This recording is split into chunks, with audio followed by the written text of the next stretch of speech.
پاکستان اور سعودی عرب کے درمیان دفاعی معاہدہ ہوتے ہی یمن کے حوثی اور لبنان کی جنگجو تنظیم حزب اللہ نے بھی سعودی عرب کے ساتھ اپنے اختلافات ختم کرنے کا اعلان کر دیا ہے۔ اس بارے میں عامر رضا سے بات کرتے ہیں۔ عامر بھائی، یہ خبریں سامنے آ رہی ہیں کہ یمن کے جو حوثی ہیں ان کے اختلافات چل رہے تھے سعودی عرب کے ساتھ، اور حزب اللہ کے بھی اختلافات تھے۔ اب وہ پاکستان کے ساتھ معاہدہ ہوتے ہی انہوں نے اختلافات ختم کرنے کی باتیں بھی کرنی شروع کر دی ہیں۔ دیکھیں، یہ بڑی اچھی بات ہے کہ قطر میں جو کچھ اسرائیل نے کیا اس کے بعد ایک لائن ڈرا تو ہوئی، کم از کم کہ ایک طرف حزب اللہ ہے اور ایک طرف حزب شیطان ہے، تو کون حزب اللہ کے ساتھ ہے اور کون حزب شیطان کے ساتھ ہے۔ پہلی بات تو یہ ہے کہ اس وقت میں ابھی جب ریسرچ کر رہا تھا تو بہت سارے اخبارات جن میں عرب نیوز بھی شامل ہے، انٹرنیشنل نیوز بھی شامل ہے،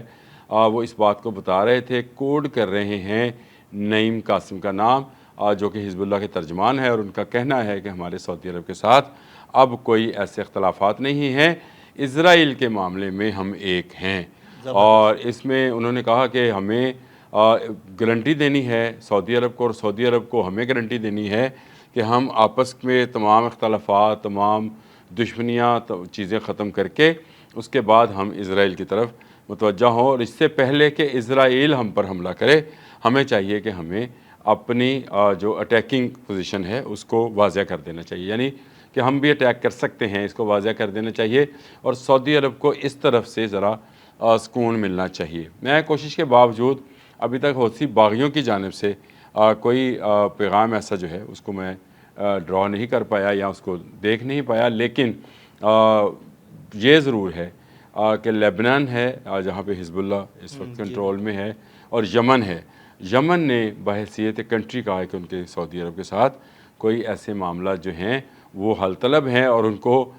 اکٹھے بیٹھ کر حل کیا جا سکتا ہے۔ یہ بڑی خوشائن بات ہے۔ اس سے پہلے جتنے حوثی باغی تھے ان کے بارے میں یہ کہا جاتا تھا کہ یمن اس کو براہ راست سپورٹ کرتا ہے، لیکن یمن کی طرف سے اس جیسچر کا آنا، اور میرا خیال ہے کہ سعودی عرب اب اس بات کو بہت زیادہ ریئلائز کر گیا ہے کہ دنیا میں اگر آپ کو زندہ رہنا ہے تو آپ کو ایک پاور لنک کے ساتھ جوائن ہونا پڑے گا، اور اس میں سب سے بڑا جو کام ہے وہ آپ کے آپسی اختلافات ہیں۔ دیکھیں،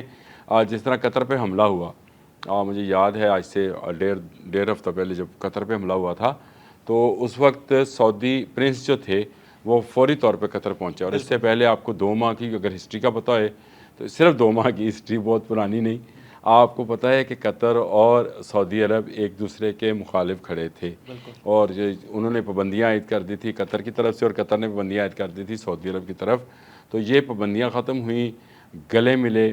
اور ایک دوسرے کا ماتھا چوما، اور اس کے بعد اختلافات کی شدت میں کمی آ گئی، اور بہت حد تک اب اختلافات نہیں ہیں۔ یہ سارے چھوٹے چھوٹے اختلافات ہیں جن کو ختم کرنا بڑا ضروری ہے، اور سعودی عرب کو صرف جو خطرہ ہے وہ اس وقت اسرائیل سے ہے، اور وہ ہے، اور اسی وجہ سے انہوں نے جو ہے ایک پیکٹ کیا ہے پاکستان کے ساتھ، ایک معاہدہ کیا ہے جس کے تحت دونوں کا دفاع جو ہے مشترکہ ہو گیا ہے، اور ان دونوں کے دفاع کا مشترکہ ہونے کا سب سے بڑا نقصان جو ہے وہ اسی کو ہوگا جو حملہ کرنا چاہتا ہے تمام اسلامی ملک میں۔ شکر الحمدللہ کہ تمام اسلامی ملک اب اس بات کو سمجھ رہے ہیں کہ اسرائیل کے لیے ہم سب مسلمان ہیں، ہم سب چاہے آپس میں ایک دوسرے کو کوئی اور نام دے دیں، ہو سکتے ہیں، لیکن دیکھیں سعودی عرب کی بارڈرز جو ہیں وہ ڈیفائن ہیں، یمن کے بارڈر ڈیفائن ہیں، لیکن کہیں نہ کہیں کوئی نہ کوئی گروہ ایسے ضرور موجود ہوتے ہیں۔ اس کا جو ہے وہ نعیم قاسم نے بھی اعتراف کیا ہے، انہوں نے کہا کہ حزب اللہ آن اے ہول ایک جو جماعت ہے اس کی طرف سے سعودی عرب کو اب کوئی خطرہ نہیں ہے۔ ہاں اس کے اندر کچھ گروہ ہیں جن کی جانب سے اگر کوئی اس طرح کا کیا جاتا ہے تو ہم اس کی پہلے سے مذمت بھی کر رہے ہیں اور کوشش کریں گے کہ ایسا کوئی کچھ نہ ہو۔ تو چلیں، سعودی عرب کو پاکستان کے ساتھ ملنے سے یہ سکون تو ہوا کہ قطر کی جانب سے اس کو اب کوئی زیادہ سختی نہیں دیکھنی پڑے گی، لیبنان ہے وہاں سے اس کے لیے ایک اچھی خبر آ گئی ہے، یمن ہے، یمن کے حوثی باغیوں کی جانب سے اس کی اچھی خبر آ گئی ہے، تو یہ سعودی عرب کے لیے اچھی خبریں ہیں۔ اور اگر آپ کو یاد ہوگا 2 دن پہلے ہم نے ایک ولاگ کیا تھا اور میں نے کہا تھا کہ اس جو ڈیفنس پیکٹ ہے اس کا سب سے بڑا فائدہ جو ہے وہ سعودی عرب کو ہونے جا رہا ہے۔ اس میں پاکستان دیکھیں پچھلے 75 سال سے حالت جنگ میں ہے، ایسے ہی ہے۔ اور وہ ہے اس لیے کہ ہمارا دشمن کمینہ جو ہمارے ساتھ بیٹھا ہے ہمسایہ، وہ ہمیں کبھی چین سے بیٹھنے نہیں دیتا۔ ہم تو ہر وقت حالت جنگ میں ہیں، ہر وقت ہمارے جہاز، ہمارے جوان جو ہیں سرحدوں پہ جاگ رہے ہوتے ہیں، کیونکہ انہیں پتہ ہے کہ دشمن کسی وقت بھی ہم پر حملہ آور ہو سکتا ہے۔ سعودی عرب کو ایسا ایکسپیرینس نہیں ہے، بلکہ میں یہ اگر کہوں تو ماں سوائے فلسطین کے باقی ممالک کے ساتھ وہ پوزیشن نہیں ہے۔ گو لیبنان نے بہت لمبی خانہ جنگی جو ہے بھگتی ہے، اور وہاں پہ شیعہ سنی بہت زیادہ جو ہیں فسادات بھی رہے ہیں، لیکن اس کے باوجود ان کا دوسرے ممالک کے ساتھ جنگوں کا وہ تجربہ نہیں ہے جو پاکستان کو اس کے دشمن نے سکھایا ہے، اور وقت کے ساتھ ساتھ ہم سیکھیں ہیں، اور ہم تو اب کرکٹ میں بھی اشارے کر رہے ہیں کہ والا 6-0 والا، تو بڑا مزہ آ رہا ہے۔ اور سعودی عرب یہی اعتماد چاہتا تھا، اور ایک دفعہ اعتماد آپ کو مل گیا، پاکستان آپ کے ساتھ شامل ہو گیا، تو اب چاہے یمن ہے یا لیبنان ہے اور یا ایران ہے، قطر ہے، میں تمام ممالک کے نام لے لیتا ہوں، اور ان تمام ممالک نے یہ ریلائز کر لیا ہے کہ ہمیں ایک لائن جو کہ حزب اللہ کی ہے، دو حزب اللہ، جو ایک حزب اللہ ہے وہ تو تنظیم ہے، لیکن ایک حزب اللہ وہ ہے جو کہ پوری دنیا میں پھیلے ہوئے مسلمان ہیں، اس میں شامل ہونا ہے۔ تو یہ میں جو لائن ڈرا کی بات کر رہا ہوں، آہستہ آہستہ آپ کو سمجھ آنے کی اوور دا ایئرز، ہم عدیل بھائی ہوں نہ ہوں، ہمارے اولاد ہو، لیکن وہ دیکھیں گے کہ دنیا میں دو قوتیں آپس میں برسر پیکار ہوں گی،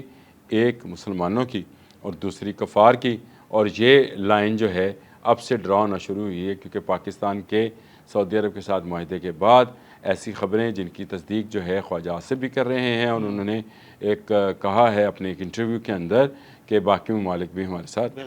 ایسا ہی پیکٹ کرنا چاہتے ہیں، تو وہ ضرور ہم انہیں ویلکم کریں گے۔ تو ہو سکتا ہے کہ اسی پیکٹ کے اندر باقی ممالک کو شامل کیا جائے یا سب کے ساتھ الگ الگ کیا جائے۔ میرا خیال ہے بہتر تو یہی ہے کہ ایک پیکٹ بنے اور اس میں تمام اسلامی ملک جو ہیں اس کا حصہ ہوں، اور کوئی ملک باہر نہ ہو، تو تب جا کر آپ نیٹو سے زیادہ مضبوط، نیٹو کے اس وقت 33 یا 34 رکن ممالک ہیں، اور اگر مسلمانوں کے اندر یہ پیکٹ ہو جاتا ہے تو آپ کو پتہ ہے کہ 51 سے زیادہ جو ہیں ہمارے ممبران ہوں گے، اور اس کے بعد دنیا جو ہے شاید کسی مسلم کنٹری کی طرف میلی آنکھ سے نہ دیکھ سکیں۔ دنیا کی بات اس لیے کر رہا ہوں کہ دنیا میں اس وقت تمام کی تمام ویٹو پاورز جو ہیں وہ یورپین اور امریکن قوموں کے پاس ہے، یا آپ یوں سمجھ لیں کہ چلے چین کے پاس بھی ہے، لیکن مسلمانوں کے پاس یہ قوت نہیں ہے جو اتنی بڑی تعداد میں دنیا میں اتنے زیادہ ممالک ہیں، صرف ایک نہ ہونے کی وجہ سے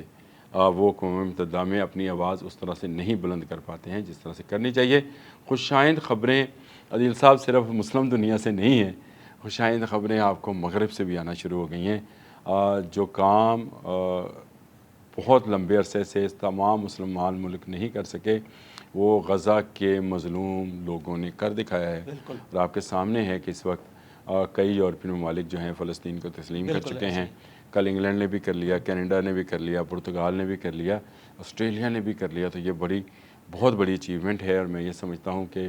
اس پر غزہ کے جو شہید ہیں اور جو لوگ اس وقت جنگ کی حالت میں ہیں، بھوک پیاس کاٹ رہے ہیں، ان کے لیے یہ ٹھنڈی ہوا کے جھونکے کہ دنیا آہستہ آہستہ سمجھ رہی ہے کہ امریکہ اور اسرائیل حزب الشیطان ہے، ان کے خلاف جو ہے ہمیں برسر پیکار رہنا ہے۔ اگر رہنا ہے تو ایک ہونا ہے، اور ایک ہو کے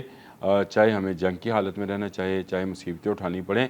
ہمیں ایک ہو کے اپنے ہر دشمن کا مقابلہ کرنا ہے۔ لیبنان اور یمن سے آنے والی ایسی خبریں ہمیشہ ویلکم کی جائیں گی پاکستان کی جانب سے۔ یاد رکھیے گا جو بھی ملک آنا چاہے گا، جس طرح سے خواجہ آصف نے کہا، ہمارے ڈیفنس منسٹر ہیں، انہوں نے کہا ہم ایسے تمام لوگوں کو ویلکم کریں گے جو کہ امن کے ساتھ